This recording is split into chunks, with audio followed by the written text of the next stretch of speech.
kita harus masuk ke Clarivate. Jadi ini bisa diakses dari link WiFi kampus. Kemudian kita cari nama jurnal yang ingin kita tuju. Misalnya namanya jurnal Measurement.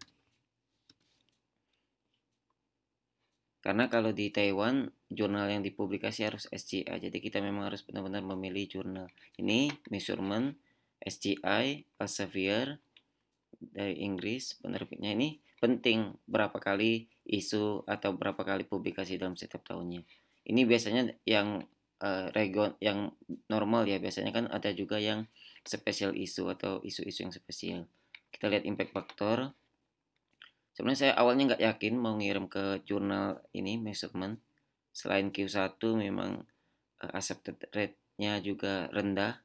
Nanti kita lihat abis ini bagaimana kita melihat accepted rate. Ini ranking Q1, Q1, Q2, kemudian ada peningkatan. Di 2003 berarti memang sudah Q1. SCI. Penting untuk melihat bidang ilmu jurnal yang akan kita submit. Setidaknya kita akan masukkan ini ke target jurnal kita. Ini kontribusi dari setiap negara.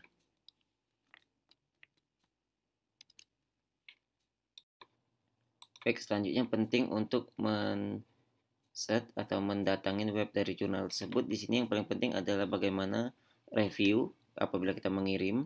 Kemudian kita harus lihat juga tentang ini yang paling penting, yaitu tema atau scope. Paper ini apakah menerima paper review atau hanya paper riset dan tema-tema yang sejenis.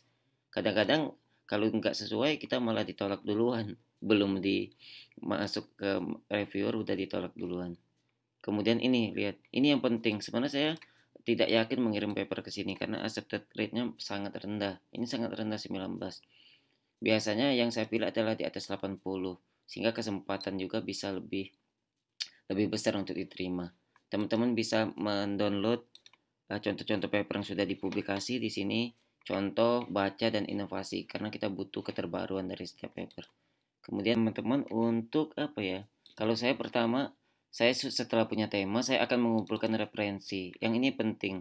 Jadi referensi adalah penelitian sejenis yang bisa kita dapatkan untuk dikumpulkan sebagai kita membuat draft kita agar lebih baik, atau penelitian kita ini ada novelty daripada riset-riset yang lain. Kemudian teman juga kalau sudah menentukan paper atau targetnya, teman juga harus mendownload beberapa contoh dari paper tersebut untuk dibaca dan dipahami. Nih. Kemudian yang paling penting, saya biasanya membuat target publikasi. Jadi kalau saya sudah punya draft, saya membuat target publikasi seperti ini. Nama target jurnal, publishernya, durasinya berapa isu setiap tahun, scopusnya berapa, Q berapa, impact faktornya, biayanya, kemudian kalau ada tradisional enggak, accepted rate yang penting, kemudian link, dan membahas tentang draftnya. Jadi yang pertama, yang paling penting adalah membuat judul yang menarik. Judul itu juga harus dicek nanti apakah banyak atau tidak yang sama dengan judul yang kita buat. Kemudian permasalahan atau objektif itu paling utama, bagaimana membuat permasalahan, bagaimana mencari solusi, dan apa sih penting paper kita. Kemudian yang paling penting juga adalah tentang metode. Kalian teman-teman bisa baca, teman-teman dosen pemula, metode apa yang cocok untuk digunakan. Kalau ini karena paper review, saya sempat diskusi dengan kakak tingkat saya, Mas Ence pada waktu itu, jadi dia menyarankan untuk menggunakan Prisma. Saya pelajarin dan cocok.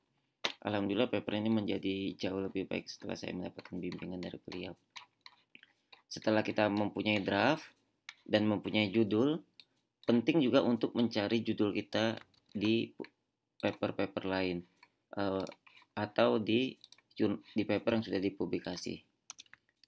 Biasanya saya di sini langsung saya cari di MDPI PDF misalnya. Ya, ini ada judul-judul yang memang sejenis. Teman-teman bisa baca, kemudian lihat potensi apa yang bisa kita kembangkan.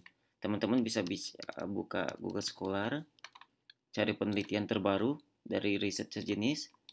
Apakah riset kita ini kemungkinan untuk diterima, apakah ada novelty atau tidak ya. Di sini kita cari 2013 2023 maksud saya. Jadi kita bisa cari di terbaru. Bisa dilihat kalau terbaru tidak ada yang sama persis judulnya. Tapi memang harus diteliti lagi dari tahun ke tahun. Ya ini penting bagi teman-teman yang ingin menciptakan atau menghasilkan paper yang bagus. Jadi memang harus ada riset dulu ya.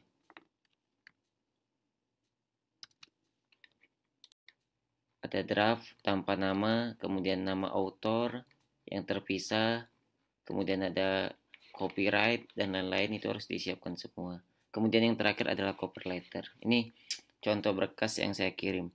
Kenapa paper Q1 saya bisa gratis? Karena saya pilih secara tradisional.